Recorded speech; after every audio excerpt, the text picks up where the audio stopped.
Good afternoon. आज हम लोग 10 क्लास का इकोनॉमिक्स का चैप्टर चौथा पढ़ने जा रहे हैं, वैश्वीकरण और भारतीय अर्थव्यवस्था। तो उससे पहले बच्चों, मैं आप लोगों से अनुरोध करती हूँ कि आप लोग मेरा वीडियो अवश्य देखिए और इसे लाइक और सब्सक्राइब भी कीजिए। जिन बच्चों ने अभी तक इसे सब्सक्राइब नहीं किया है वो सब्सक्राइब कर लीजिए, और लाइक करने से मुझे पता चलेगा कि आप लोग वीडियो देख रहे हैं और पढ़ रहे हैं। और बेल वाला घंटी भी दबाइए। और आप लोग कुछ कमेंट लिखना चाहते हैं तो लिख सकते हैं, और अपने फ्रेंड को भी शेयर कर सकते हैं बच्चों। तो सबसे पहले हम लोग जानेंगे कि वैश्वीकरण क्या है। वैश्वीकरण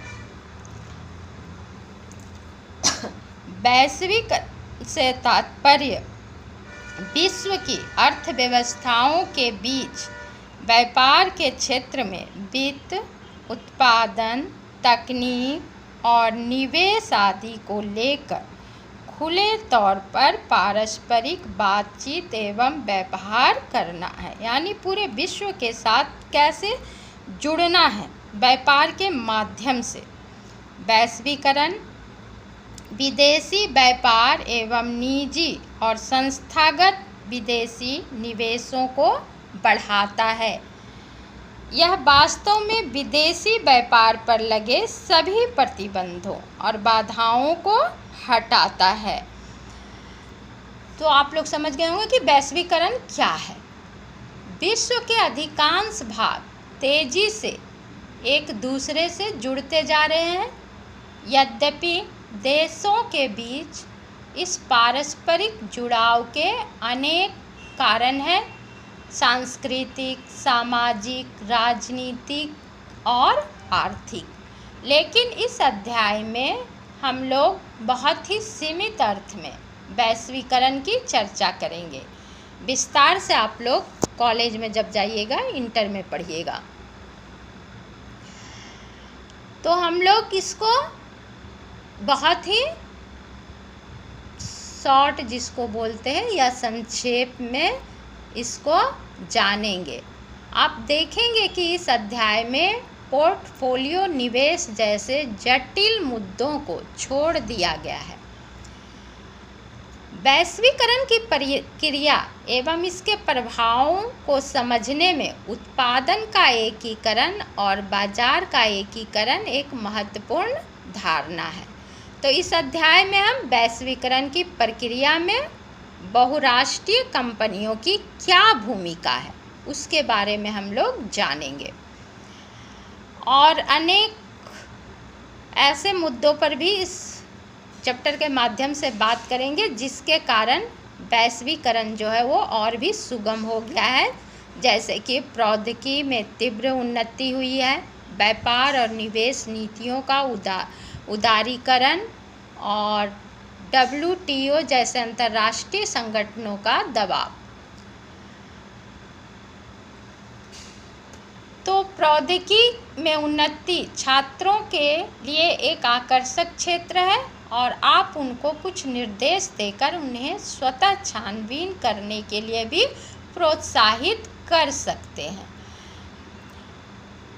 अंतिम खंड में लास्ट में हम लोग पढ़ेंगे कि वैश्वीकरण के प्रभावों को शामिल किया गया है। विकास प्रक्रिया में वैश्वीकरण ने किस सीमा तक योगदान दिया है। तो इस अध्याय को हम 2 भाग में बांट देंगे बच्चों, नहीं तो वीडियो बहुत लंबा हो जाएगा। सूचना के स्रोत के बारे में भी पढ़ेंगे कि किस तरह से इंटरनेट के कारण विश्व व्यापार जो है वो और भी सरल हो गया है। तो आइए अब हम लोग चैप्टर को देखते हैं। आज के विश्व में उपभोक्ता के रूप में हम में से कुछ के सामने वस्तुओं और सेवाओं के विस्तृत विकल्प हैं। विश्व के शीर्षस्थ विनिर्माताओं द्वारा निर्मित डिजिटल कैमरे, मोबाइल फ़ोन और टेलीविज़न के नवीनतम मॉडल हमारे लिए सुलभ हैं। हमेशा भारत की सड़कों पर गाड़ियों के नए मॉडल देखे जा सकते हैं। रोज़ नई नई गाड़ियाँ आ रही है सड़कों पर। वो दिन गुजर गए जब भारत की सड़कों पर केवल सिर्फ एम्बेसडर कार दिखाई देते थे या फिएट। लेकिन आज भारतीय विश्व की लगभग सभी शीर्ष कंपनियों द्वारा निर्मित कारें लोग खरीद रहे हैं। अनेक दूसरी वस्तुओं के ब्रांडों में भी इसी प्रकार की तीव्र वृद्धि देखी जा सकती है। कमीजों से लेकर शर्ट से लेकर टेलीविजनों और प्रसंस्कृत फलों के रस तक कैसे एक देश से दूसरे देश जाते हैं। हमारे बाजारों में वस्तुओं के बहुव्यापी विकल्प अपेक्षाकृत नवीन परिघटना है। 2 दशक पहले भी आपको भारत के बाजारों में वस्तुओं की ऐसी विविधता नहीं मिलेगी। कुछ ही वर्षों में हमारा बाजार जो है वो पूर्णतः परिवर्तित हो गया है, बहुत ही अंतर आ गया है। पहले के समय में ऐसे तो व्यापार पूरे विश्व के साथ पुराने ज़माने से ही था, लेकिन बहुत ही सीमित चीज़ों का व्यापार होता था। अब बहुत सारे सामान भारत से भी बाहर जाने लगे हैं और बाहर के देशों से भी हमारे देशों में आने लगे हैं। तो अंतर्देशीय उत्पादन 20वीं शताब्दी के मध्य तक उत्पादन मुख्यतः देशों की सीमाओं के अंदर ही सीमित था। सिर्फ देश भर में ही बहुत सारे उत्पादन जो थे वो देश भर के अंदर ही एक राज्य से दूसरे राज्य जाते थे या एक शहर से दूसरे शहर। इन देशों की सीमाओं को लांघने वाली वस्तुओं में केवल कच्चा माल था और हमारे देश से सिर्फ कच्चा माल ही दूसरे देश भेजे जाते थे। खाद्य पदार्थ और तैयार उत्पादन ही थे। भारत जैसे उपनिवेशों से कच्चा माल एवं खाद्य पदार्थ निर्यात होते थे और तैयार वस्तुओं का आयात करते थे। हम अपने देशों से कच्चा माल सस्ते मूल्यों पर दूसरे देशों को भेजते थे और दूसरे देश से फिर तैयार माल को हम लोग महंगे दामों में खरीद कर अपने देश लाते थे। आयात मतलब लाना, निर्यात मतलब भेजना, दूसरे देश भेजना। भारत जैसे उपनिवेशों से कच्चा माल, जब हमारा देश उपनिवेशों के अधीन था यानी कि अंग्रेजों के अधीन था, तो सिर्फ यहाँ से क्या होता था, कच्चा माल हमारे देश से बाहर जाता था और फिर वहाँ से तैयार माल हम महंगे दामों पर खरीदते थे। व्यापार ही दूरस्थ देशों को आपस में जोड़ने का मुख्य जरिया था। यह बड़ी कंपनियों जिन्हें बहुराष्ट्रीय कंपनियां कहते हैं के परिदृश्य पर उभरने से पहले का युग था, यानी आज़ादी से पहले का युग था। एक बहुराष्ट्रीय कंपनी वह है जो एक से अधिक देशों में उत्पादन पर नियंत्रण अथवा स्वामित्व रखती है। बहुराष्ट्रीय कंपनियां उन प्रदेशों में कार्यालय तथा उत्पादन के लिए कारखाने स्थापित करती है जहां उन्हें सस्ता श्रम एवं अन्य संसाधन मिल सकते हैं। उत्पादन लागत में कमी करने तथा अधिक लाभ कमाने के लिए बहुराष्ट्रीय कंपनियां ऐसा करती है। निम्न उदाहरण पर विचार करते हैं। अब यहाँ देखिए, एक बहुराष्ट्रीय कंपनी द्वारा उत्पादन का विस्तार किस प्रकार से होता है। औद्योगिक उपकरण बनाने वाली एक बड़ी बहुराष्ट्रीय कंपनी संयुक्त राज्य अमेरिका के अनुसंधान केंद्र में अपने उत्पादों का डिजाइन तैयार करती है। उसके पुर्जे चीन में विनिर्मित होते हैं, यानी कि पुर्जा जो है वो उसका विनिर्माण बनाया जाता है चीन में। फिर इन्हें जहाज में लादकर मैक्सिको और पूर्वी यूरोप ले जाया जाता है जहां उपकरण के पुर्जों को जोड़ा जाता है और फिर तैयार उत्पाद को विश्व भर के बाज़ारों में बेचा जाता है। इस बीच कंपनी का ग्राहक सेवा का भारत स्थित कॉल सेंटरों के माध्यम से संचालन किया जाता है। आप लोग सुनते होंगे कॉल सेंटर के बारे में। कॉल सेंटर क्या है? वो व्यापार होता है, उसके माध्यम से एक देश से दूसरे देश का संपर्क होता है कॉल सेंटर के माध्यम से। इसीलिए रात में भी कॉल सेंटरों में काम होते हैं, क्योंकि दूसरा जब बहुत से देश ऐसे हैं जब हमारे यहाँ दिन रहता है तो उनके यहाँ रात होती है, इसलिए 24 घंटे जो है वो कॉल सेंटरों में काम होते हैं। इस उदाहरण में बहुराष्ट्रीय कंपनी केवल वैश्विक स्तर पर ही अपना तैयार उत्पाद नहीं बेच रही है, बल्कि अधिक महत्वपूर्ण यह है कि वस्तुओं और सेवाओं का उत्पादन विश्व स्तर पर कर रही है। परिणाम स्वरूप उत्पादन प्रक्रिया क्रमशः जटिल ढंग से संगठित हुई है। उत्पादन प्रक्रिया छोटे भागों में विभाजित है और विश्व भर में फैली हुई है। ऊपर दिए गए उदाहरण में चीन एक सस्ता विनिर्माण केंद्र होने का लाभ प्रदान करता है। चीन में बहुत सस्ते दरों पर किसी भी सामान का निर्माण किया जाता है, क्योंकि वहाँ काम करने वाले लोगों का वेतन बहुत ही कम होता है। मैक्सिको और पूर्वी यूरोप, अमेरिका और यूरोप के बाजारों से अपनी निकटता के कारण उसे लाभ भी मिलता है। भारत में अत्यंत कुशल इंजीनियर है। ऐसा नहीं है कि भारत में लोग पढ़े लिखे नहीं हैं या इंजीनियर नहीं है। बहुत ही कुशल इंजीनियर है जो उत्पादन के तकनीकी पक्षों को समझते भी हैं। यहाँ अंग्रेजी बोलने वाले शिक्षित युवक भी हैं जो ग्राहक देखभाल सेवाएं उपलब्ध करा सकते हैं। ये सभी चीज़ें बहुराष्ट्रीय कंपनी की लागत का लगभग 50-60% बचत कर सकती है। अतः वास्तव में सीमाओं के पार बहुराष्ट्रीय उत्पादन प्रक्रिया के प्रसार से असीमित लाभ हो सकता है। सीमा यानी कि एक देश से दूसरे देश में जाने का जो बॉर्डर होता है उसको सीमा कहते हैं। अब है विश्व भर के उत्पादन को एक दूसरे से कैसे जोड़ा जा रहा है।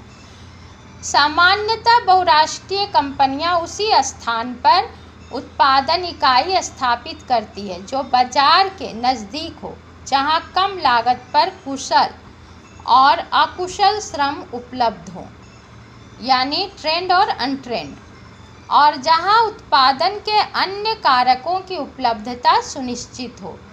साथ ही बहुराष्ट्रीय कंपनियां सरकारी नीतियों पर भी नज़र रखती है जो उनके हितों का देखभाल करती है। आप बाद में इस अध्याय में सरकारी नीतियों के बारे में भी पढ़ेंगे। इन परिस्थितियों को सुनिश्चित करने के बाद ही बहुराष्ट्रीय कंपनियां उत्पादन के लिए कार्यालयों और कारखानों की स्थापना करती है। परिसंपत्तियों जैसे कि भूमि, भवन, मशीन और अन्य उपकरणों की खरीद में व्यय की गई मुद्रा को निवेश कहते हैं। निवेश किसको कहते हैं? पूंजी। एक तरह से पूंजी समझ लीजिए, जहां पूंजी लगाते जी। बहुराष्ट्रीय कंपनियों द्वारा किए गए निवेश को विदेशी निवेश कहते हैं। कोई भी निवेश इस आशा से किया जाता है कि ये परिसंपत्तियां लाभ अर्जित करेगी। कभी कभी बहुराष्ट्रीय कंपनियां इन देशों की स्थानीय कंपनियों के साथ संयुक्त रूप से उत्पादन करती है। संयुक्त उत्पादन से स्थानीय कंपनियों को बहुत लाभ होता है, दोहरा लाभ होता है, दोगुना। पहला, बहुराष्ट्रीय कंपनियां अतिरिक्त निवेश के लिए धन प्रदान कर सकती है, वो पूंजी लगाती है, जैसे कि तीव्र उत्पादन के लिए मशीनें खरीदने के लिए पूंजी लगाते हैं।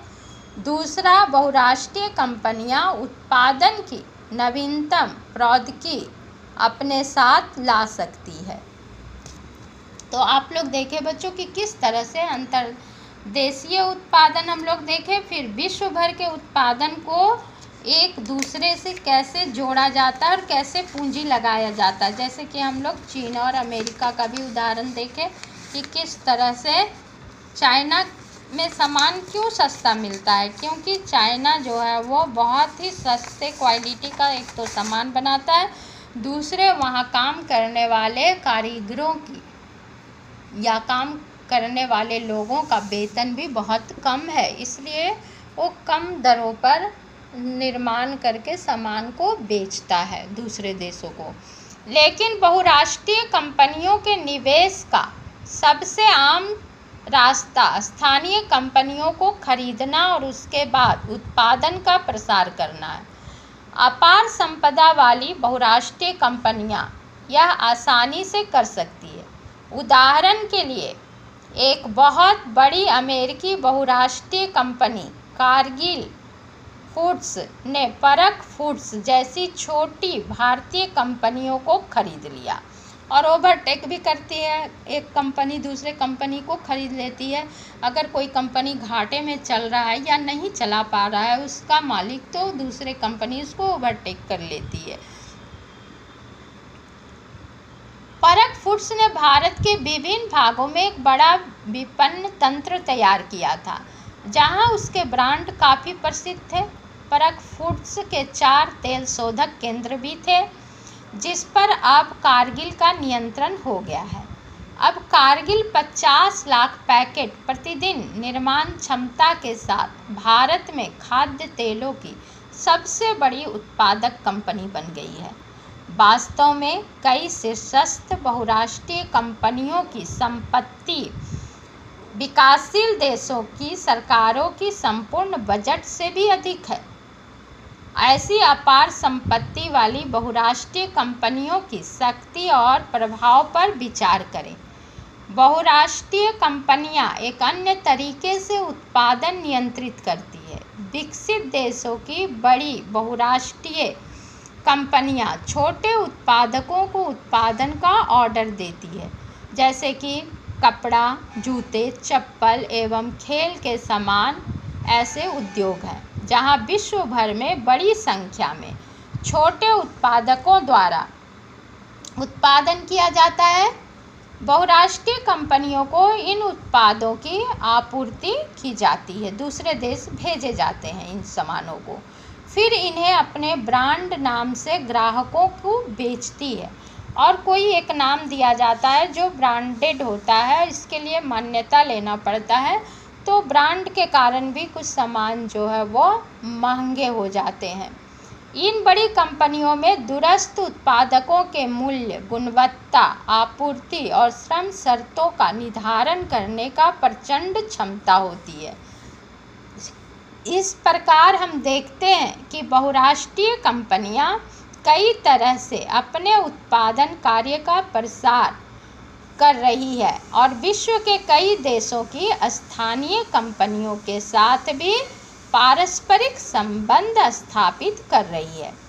स्थानीय कंपनियों के साथ साझेदारी द्वारा आपूर्ति के लिए स्थानीय कंपनियों का इस्तेमाल करके और स्थानीय कंपनियों से निकट प्रतिस्पर्धा करके, यानी प्रतिस्पर्धा मतलब कंपटीशन एक तरह से जिसको बोलते हैं, करके अथवा उन्हें खरीद कर बहुराष्ट्रीय कंपनियां दूरस्थ स्थानों के उत्पादन पर अपना प्रभाव जमा रही है। परिणामतः दूर दूर के स्थानों पर फैला उत्पादन पारस्परिक संबंधित हो रहा है। अब बच्चों हम लोग आगे दूसरा वीडियो का सेकंड पार्ट बनाएंगे। वहाँ क्योंकि नहीं तो वीडियो बहुत लंबा हो जाएगा, तो हम लोग विदेश व्यापार और बाज़ारों का एकीकरण के बारे में वीडियो का सेकंड पार्ट में पढ़ेंगे। धन्यवाद बच्चों। आप लोग से मैं यही कहूँगी कि आप लोग ध्यानपूर्वक पढ़िए और समझिए बच्चों, क्योंकि अब आप लोगों के पास ज़्यादा समय नहीं है एग्ज़ाम होने में। फरवरी में मैट्रिक का बोर्ड एग्ज़ाम हो जाएगा। तो धन्यवाद।